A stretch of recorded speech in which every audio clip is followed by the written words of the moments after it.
Daylight savings time starts this weekend. Why do we do that again?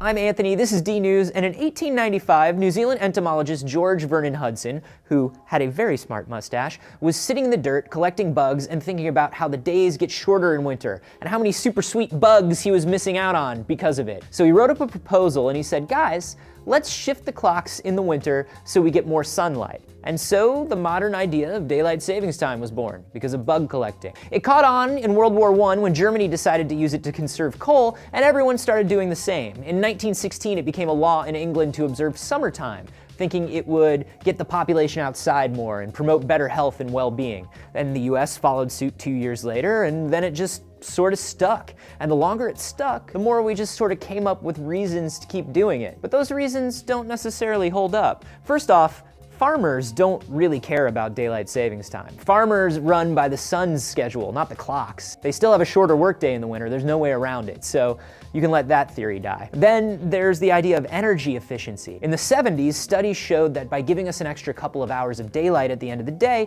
we kept our lights off and we knocked 1% off our energy use. But that was in the 70s. Thanks to computers, home air conditioners, businesses being open later, we've actually offset those savings. And you know, it's also kind of implemented confusingly. See, the US is one of only 70 countries that actually observes daylight savings time, which leaves a huge part of the world not doing it. And here's the kicker. The law doesn't require states in the US to observe it. The only thing the Uniform Time Act of 1966 actually says is, hey, if you're going to do this, you have to do it the same way as everyone else. So no setting the clocks back more than everyone or a week after everyone else does. And some of the US is like, cool, if we don't have to do this, we'll just pass. Hawaii doesn't observe daylight savings time. Neither does most of Arizona. Indiana used to be split between observing and not observing it, which led to a lot of confusion and a really good episode of The West Wing before the entire state started participating in 2006. So why do we observe daylight savings time? Well, depending on who you ask, we just do it because we've always done it, and it would be a hassle not to do it anymore. What do you guys think? Is daylight savings time something we need? Let me know down below and subscribe for more D News.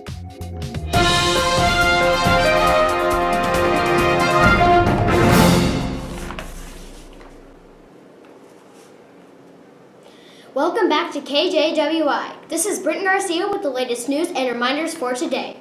Today is Wednesday, November 4th. Welcome back here for another day at West Intermediate. It is time for some news you want to hear.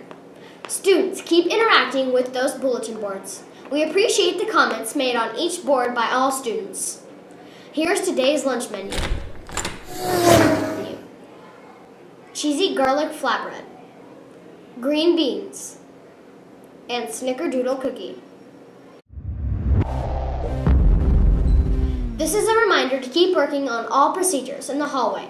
We hope to see a three line, and when we are in the cafeteria, get to the line and quickly and quietly.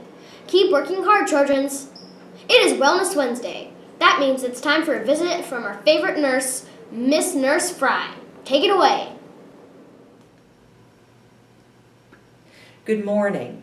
Welcome to Health Corner. I'm Nurse Fry. Today's health update concerns the abuse of drugs, alcohol, and smoking.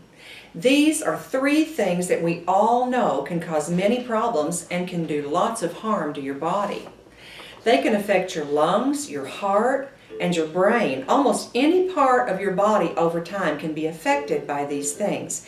If someone is trying to convince you to smoke or drink or take drugs, it's always okay to say no, and it's always your decision.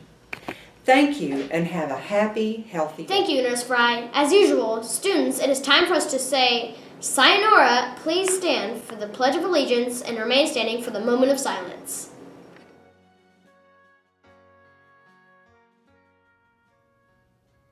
I pledge allegiance to the flag of the United States of America and to the republic for which it stands, one nation, under God, indivisible, with liberty and justice for all.